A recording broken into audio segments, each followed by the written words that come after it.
Om Swastiastu, kami dari kelompok 6 akan membahas tentang materi pembiayaan jangka pendek.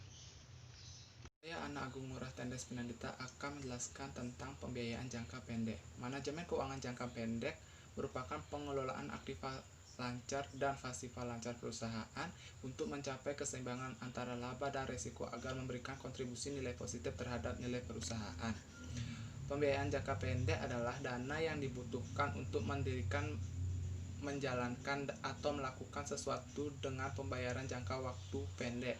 Jadi, jangka pendek dalam pembiayaan jangka pendek adalah waktu tenor pelunasannya yang biasanya hanya mencapai 1 tahun yang digunakan untuk memenuhi kebutuhan musiman aktiva lancar. Saya Nika Juliswartini akan mempresentasikan pada poin yang kedua, yaitu jenis-jenis pembiayaan jangka pendek. Yang pertama, pendanaan spontan. Pendanaan spontan adalah jenis pendanaan yang berubah secara otomatis sesuai dengan tingkat kegiatan perusahaan. Misalnya dilihat dari penjualan perusahaan. Jenis pendanaan ini memiliki karakter jika aktivitas perusahaan berubah, maka sumber pendanaan ikut berubah secara otomatis. Yang kedua, pendanaan tidak spontan. Pendanaan tidak spontan adalah pendanaan yang tidak berubah secara otomatis sesuai dengan tingkat kegiatan perusahaan. Jenis pendanaan ini memiliki karakter bahwa memperoleh, menambah, ataupun mengurangi dana. Perusahaan akan memerlukan waktu untuk negosiasi ataupun perundingan secara formal.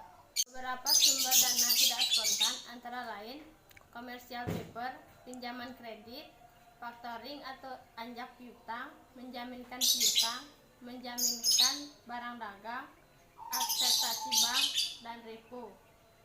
Perkenalkan, nama saya Ana Agung Ngurah Panite, NIM 1901102. Di sini saya akan menjelaskan tentang memilih bank dan biaya kredit. Memilih bank dan biaya kredit ada 2 faktor utama yang harus diperhatikan dalam memilih bank, yakni faktor keamanan dan keuntungan. Kedua faktor ini umumnya bertolak belakang, artinya kalau uang aman biasanya tidak untung, malah ada yang sampai rugi. Contohnya yaitu seperti menabung di bank-bank yang ada biaya administrasinya. Bank akan tetap aman, tapi bunganya sangat kecil dan tidak sebanding dengan biaya administrasi bulanan yang apabila dihitung-hitung kembali jumlahnya tidak sedikit. Misalkan saldo tabungan yang dimiliki sebesar 1 juta dan selama 6 bulan itu pun tidak pernah ada transaksi, bisa jadi jumlahnya tidak pernah bertambah, malah mungkin berkurang karena terus terpotong biaya administrasi. Biasanya jika mau untung besar, menurut pendapat kami lebih baik berpikir untuk menempatkan dana di investasi, misalnya membeli saham, beli reksadana, masuk unit link dan sebagainya. Tetapi resikonya juga besar karena sewaktu-waktu harga saham bisa turun drastis dan uang menjadi tidak aman. Selain kedua faktor tersebut, berikut adalah pertimbangan yang dapat digunakan oleh perusahaan maupun individu untuk dapat memilih bank yang tepat. Kesediaan menanggung resiko. Itu yang pertama. Penyebaran kantor cabang dan peran peserta bank pada berbagai jenis industri akan mengakibatkan resiko suatu bank lebih kecil dibanding bank yang hanya menangani satu industri. Nasihat dan penyuluhan. Bank bersedia membantu perusahaan yang diberi kredit agar terus tembus sehingga dapat menjadi nasabah penting bagi bank-bank tersebut. Jika loyalitas kepada nasabah merupakan ukuran tingkat kemitraan suatu bank terhadap para nasabahnya. Misal, jika nasabahnya dalam masa sulit, nasabah akan memberikan jalan keluar untuk memperbaiki keadaannya. 4. Spesialisasi. Dengan lebih terspesialisasi pelayanan bank, diharapkan pengalaman dan tabungan yang erat dengan bidang usaha nasabah akan mendorong bank untuk lebih kreatif dalam bekerja sama dan aktif memberi dorongan bagi perusahaan bidang tersebut. 5. Jumlah kredit maksimum. Jumlah kredit yang dapat diberikan kepada nasabah tergantung besar kecil modal bank yang bersangkutan. Apabila bank tersebut bermodal kecil, kemampuannya dalam menyediakan kredit terbatas. 6. Merchant banking. Bank tidak hanya memberikan kredit tetapi juga mempunyai pernyataan modal serta memberikan nasihat keuangan kepada perusahaan yang bersangkutan. 7. Jasa-jasa lainnya. Contoh, bank memberikan layanan transfer dana dan negosiasi letter of credit. Dalam memilih kredit perbankan perlu memperhatikan sifat ciri kredit bank sehingga nasabah dapat memperhitungkan atau mempertimbangkan sisi baik dan buruk dari kredit perbankan yang akan diambilnya. Adapun sifat ciri kredit bank yang dimaksud adalah yang pertama jatuh tempo, yang kedua proses yaitu dokumen yang membuat jumlah pinjaman, suku bunga, jadwal angsuran, dan persyaratan serta ketentuan lain yang telah disepakati pihak bank dan peminjam. 3. Saldo kompensasi yaitu saldo minimum yang harus ada di rekening giro. Jumlahnya sekitar 10-20% dari kredit yang diberikan oleh bank. Keempat, plafon kredit line berupa jumlah kredit maksimal yang disepakati akan diberikan bank kepada nasabahnya untuk periode tertentu. 5. Kredit revolving berupa plafon kredit formal yang diberikan kepada perusahaan oleh bank atau lembaga keuangan bukan bank. Ini hampir sama dengan plafon kredit, bedanya adalah kredit revolving punya ikatan hukum dan dibebani premi. Agar nasabah tidak merasa tertipu dengan biaya kredit bank, berikut metode yang dapat digunakan untuk menghitung biaya kredit bank sebagai berikut. Pertama, simple interest, kedua discount interest, dan ketiga add-on interest. Simple interest adalah bunga yang dikenakan atas jumlah pinjaman yang sesungguhnya dan bunga ini dibayar pada saat kredit jatuh tempo. Discount interest ini merupakan bunga yang dihitung berdasarkan nilai nominal kredit, tetapi bunga ini dibayar di muka sehingga jumlah bersih yang diterima peminjam lebih kecil daripada nilai nominal kredit tersebut. Add-on interest, bunga yang dihitung dari jumlah kredit yang diterima dan ditambahkan kembali ke jumlah kredit tersebut guna menentukan nilai nominal kredit yang akan dibayar secara cicilan, misalnya kredit cicilan mobil atau alat-alat rumah tangga. Secara umum terdapat 3 bentuk pinjaman jangka pendek tanpa jaminan yang banyak diaplikasikan, yaitu single payment notes, yaitu kredit jangka pendek bersifat akad kredit berlaku untuk sekali dan kredit harus lunas pada saat jatuh tempo. Kedua, kompensasi balance, jumlah yang saldo harus dipelihara oleh debitur dengan jumlah misalnya 10% sampai 20% dari jumlah limit kredit sebagai cadangan pembebanan bunga untuk atau biaya administrasi kredit lainnya.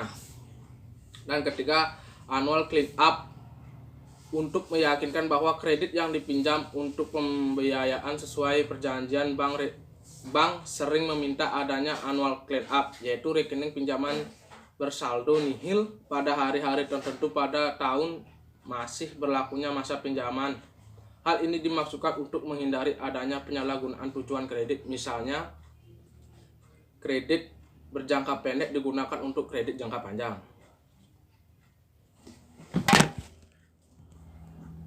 Perkenalkan, nama saya Ana Agung Angura Jelita Rahayu, NIM 190111111.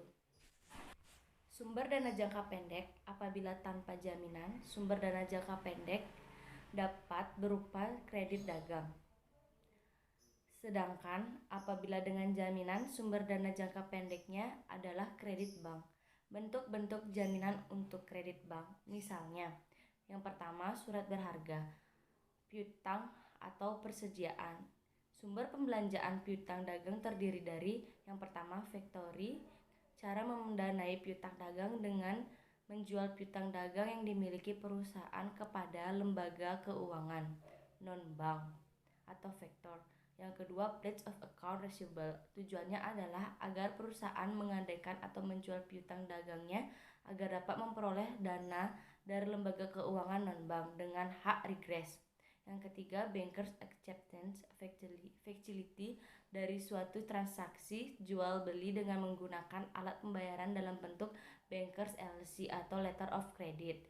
Sumber pembelanjaan untuk persediaan terdiri dari pertama, blanket inventory, yang merupakan sumber pembelanjaan jangka pendek dengan persediaan jaminan, di mana persediaan bebas diperjualbelikan dan persediaan yang dipinjamkan tetap disimpan di gudang peminjam.